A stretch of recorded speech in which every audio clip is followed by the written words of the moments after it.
This is Scientist Rebellion.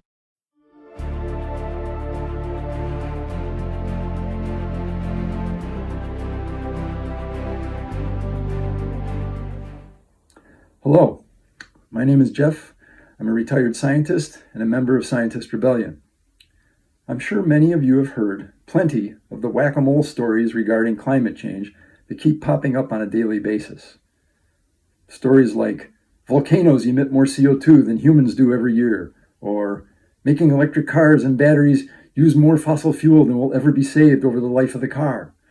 Fossil fuels guarantee our energy security and raise the standard of living for underdeveloped countries. China and India are doing nothing about their CO2. Why should we?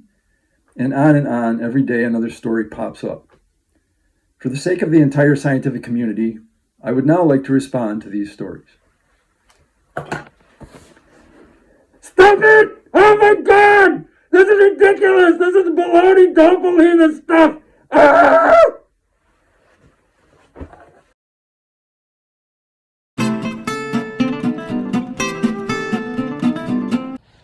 Well, humans are complicated beasts.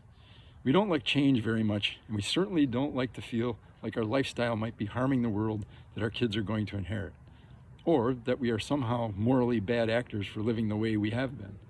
We do like to feel like we belong to something, a valued member of a community, or a tribe, or a family.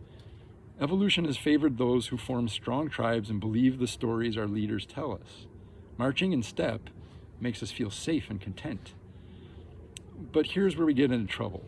It feels really good to hear the stories or make up stories that reinforce our own beliefs. We belong, we are affirmed, our opinion kicks ass. And after that, it's, I can't hear you, blah, blah, blah, blah.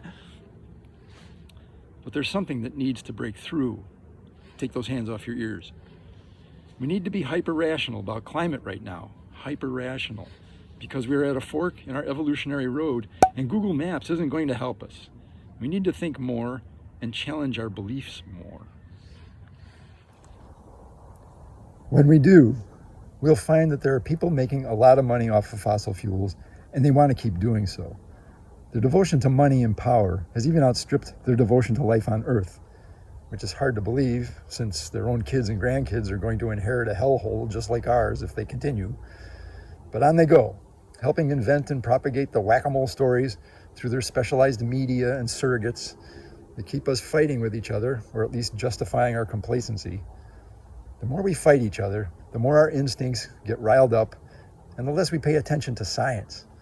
Business as usual will keep the cash flowing, and the oligarchs will get to keep oligarching, if that's a thing. You know what I mean? But the earth will be changed for the worse, and I mean a lot worse. This is one branch in the road we really shouldn't take. However, the other branch in the road also represents a fight. But it's a fight for life, all life. We let go of some of our old stories and we think our way along this road. Then we try stuff. Renewable energy powering transportation systems, industrial systems, home comfort systems.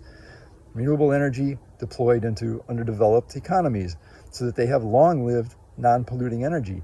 If you want energy security, both here and abroad, you can't get much more secure than cheap, self-renewing energy. But make no mistake, as good as this sounds, this branch in the road will be a warlike effort. Disasters will happen, mistakes will be made, people will need retraining and may have to move their households, and we will all have to sacrifice something.